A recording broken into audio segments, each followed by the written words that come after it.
Good morning, I'm Nathan Hager. And I'm Karen Moscow. Here are the stories we're following today. We begin in Asia, where stocks surged overnight. China's CSI 300 rose nearly 3%. The Hang Seng in Hong Kong climbed 4%. The catalyst, China's Politburo signaling more support for the economy.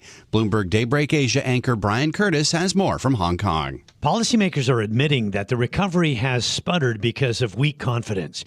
Confidence was mentioned multiple times. The Politburo statement focuses on boosting consumption, helping private business, and carving out a more supportive stance on the property sector. The cumulative weight of so many policies is not lost on investors. From rate cuts to RRR cuts, action to boost household spending, construction, cars, tech, and more.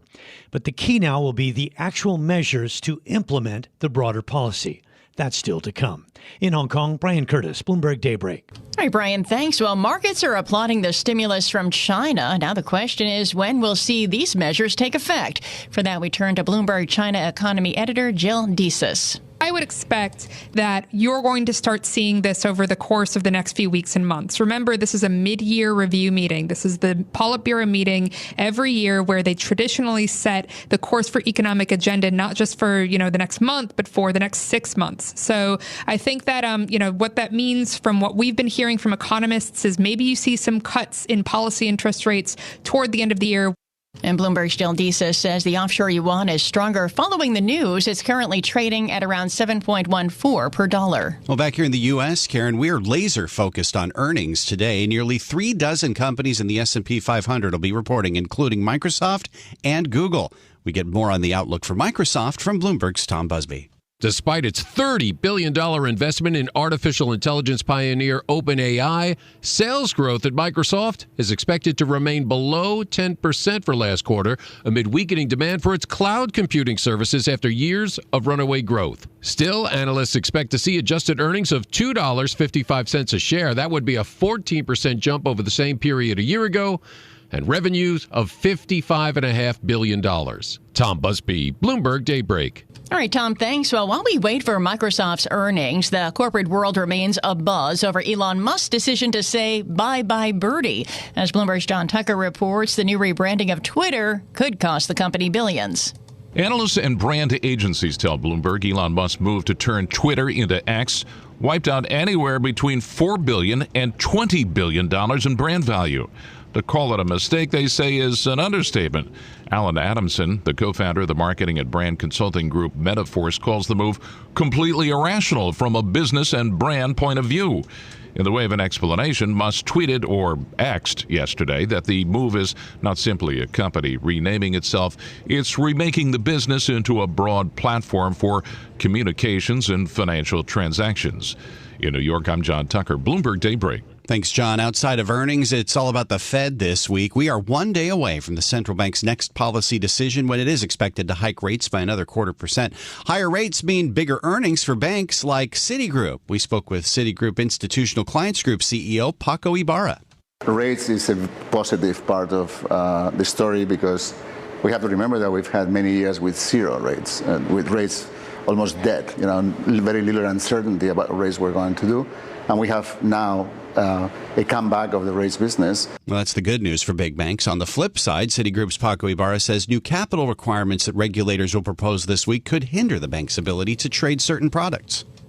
Well, Nathan, we're getting more details about JPMorgan Chase and its alleged ties to disgraced financier Jeffrey Epstein. The U.S. Virgin Islands has filed documents in its lawsuit against the bank. They show then-CEO Sandy Warner told Jess Staley in 2000 he should meet with Epstein, calling him, quote, one of the most connected people I know.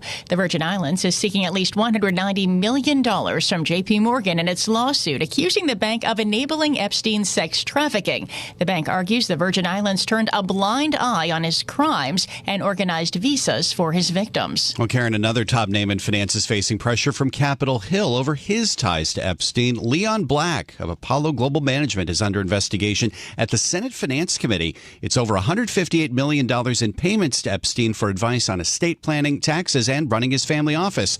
Lawmakers want to know whether that money amounts to gifts that Black now owes taxes on.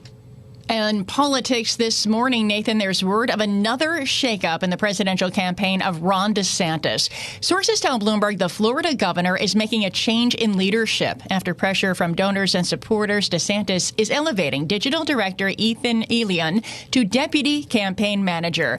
That's as the presidential hopeful becomes increasingly frustrated by his campaign's spending under current campaign manager Kinnara Peck. We're told Peck's position is being questioned as the campaign enters a critical stretch ahead of the first Republican primary debate next month.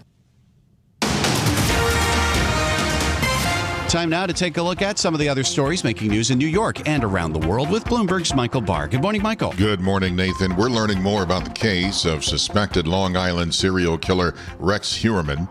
The bodies of victims, all women, were found more than a decade ago on Gilgo Beach. The search has intensified at Heuermann's home. Suffolk County Police Commissioner Rodney Harrison clarified what was found inside. There's not a soundproof room. There is a vault where he secured numerous amount of guns. Somehow, I believe that the soundproof room and the vault, that message got misconstrued. But there is a vault. An excavator has been digging through Heuermann's backyard. The record-smashing heat wave across the U.S. continues. Today, Phoenix, Arizona is expected to see its 26th consecutive day of 110 degrees or hotter. And the pavement itself is causing a spike in contact burns. Dr. Kevin Foster is the director of the Arizona Burn Center at Valleywise Health. Most people don't realize that the pavement, concrete, cement, sidewalks, rocks, the temperature of those surfaces can get to be 170 to 180 degrees, which is just a little bit below the boiling temperature of water. So it only takes a fraction of a second to get a really bad burn. Meanwhile, experts say water temperatures in the 90s off Florida could fuel stronger hurricanes this year. New York City Mayor Eric Adams is cracking down on sidewalk scaffolding. Some have been eyesores for too long. Adams announced the Get Sheds Down plan. While sidewalk sheds were created to protect New Yorkers, they now have become unsafe constructions, and it is, as we stated, a safe haven for criminal behavior. There are about 8,900 active sheds in New York City that have been up averaging 480 days and some more than 10 years. President Joe Biden is expected to sign a proclamation today that establishes a national monument honoring Emmett Till. He was the black teenager from Chicago whose abduction, torture, and killing in Mississippi in 1955 helped propel the civil rights movement. The White House proposed a set of rules today to improve insurance coverage for mental health conditions. It's part of a broader plan to fight rising rates of anxiety, depression, and other ailments. Global news 24 hours a day, powered by more than 2,700 journalists and analysts in over 120 countries. I'm Michael Barr. This is Bloomberg, Nathan. Thank you, Michael. Time now for the Bloomberg Sports Update. Here's John Stashow. Thanks, Nathan. Mets and Yankees split a couple of one-run games last month at Citi Field. Now they play a two-game Subway Series at the stadium with tonight Justin Verlander facing Domingo Germán. Verlander comes off his best outing against the White Sox. He went 8 innings, allowed only 1 run, 3 hits. Germán had that perfect game a few weeks ago, last time out at the Angels. He gave up 5 runs. The two teams the Yanks are chasing for a wild card spot both won last night. Toronto in 11 innings over the Dodgers. Houston in a wild one over Texas, 10-9. The Yanks trail the Blue Jays by 2.5 games and the Astros by 3.5. The Orioles won again, 3-2 at Philadelphia. The Yankees are in Baltimore this weekend. The Orioles have won 13 of their last 16. They lead the AL East by 2.5 over Tampa Bay. It has, to say the least, been a rough summer at Northwestern. Allegations of hazing on the football team, bullying on the baseball team. Both coaches have been fired, and now a former volleyball player has filed a lawsuit charging hazing and racism. And another former football player is suing, and Lloyd Yates is the first to go public. We were all victims, no matter what our role was at the time. But the culture was so strong that we felt we had to go with it to survive, to be respected, and to earn the trust within the football program. Yates was a quarterback from 2015 to 17. A blow to the Buffalo Bills that were counting on Nyheim Hines to be a big part of their offense and special teams. He had a game last season where he ran 2 kickoffs back for touchdown, but Hines will miss the season due to an injury suffered in a jet ski accident. The NFL has suspended another player for gambling, bringing the total number this offseason to 10. John Stashett, we're Bloomberg Sports. From coast to coast, from New York to San Francisco, Boston to Washington, D.C., nationwide on SiriusXM, the Bloomberg Business app, and Bloomberg.com. This is Bloomberg Daybreak. Good morning. I'm Nathan Hager.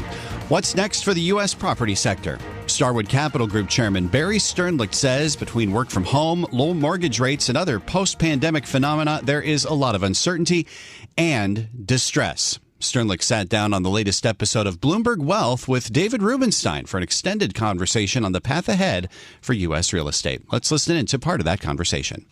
The work from home phenomenon is a U.S. phenomenon. If you go to England or Germany, and we have some investments offshore, and I was just looking at rents are up and vacancy rates in the top German property markets, Berlin, Frankfurt, Munich, Hamburg, are less than 5%. You and I go to the Middle East, they're full.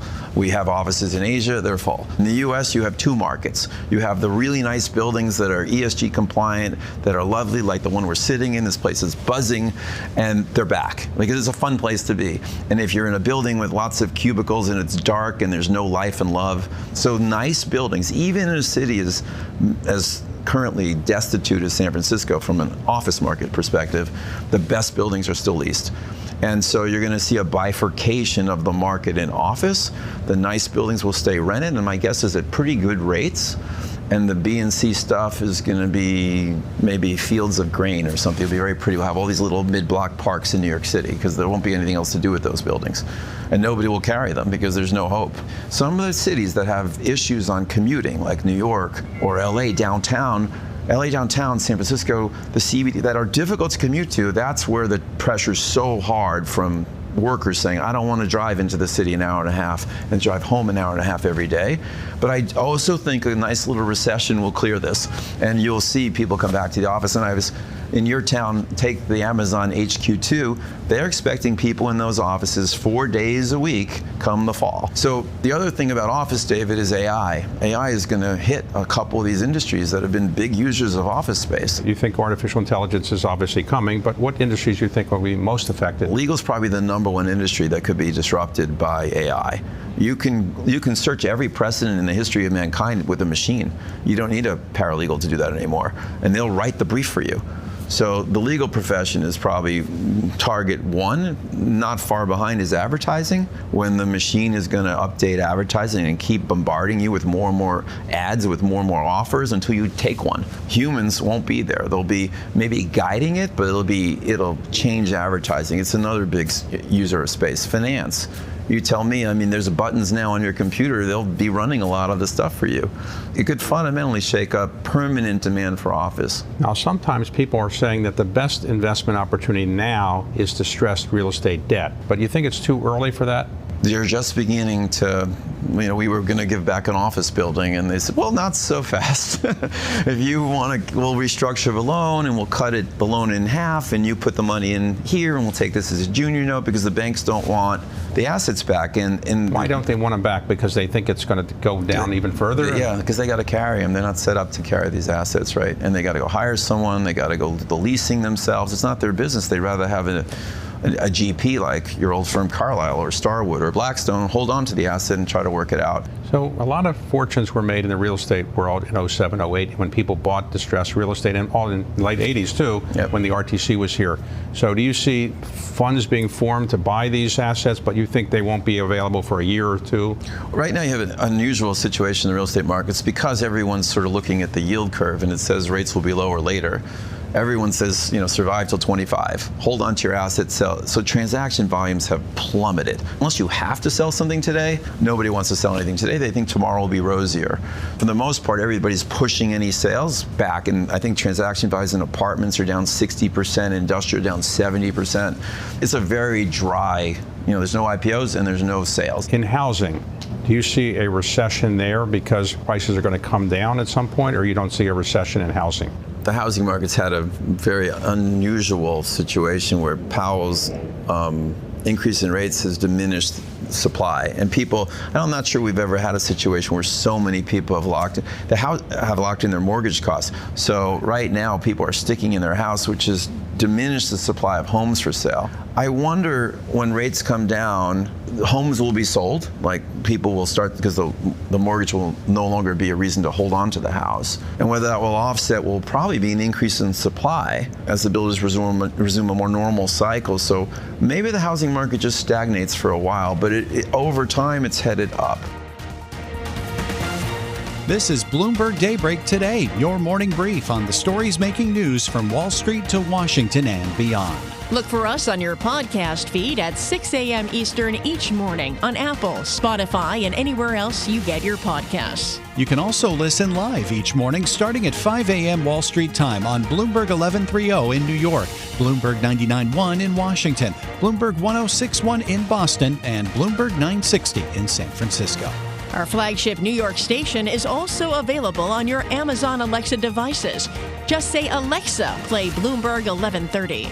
Plus, listen coast to coast on the Bloomberg Business app, SiriusXM Channel 119, the iHeartRadio app, and on Bloomberg.com. I'm Nathan Hager. And I'm Karen Moscow. Join us again tomorrow morning for all the news you need to start your day right here on Bloomberg Daybreak.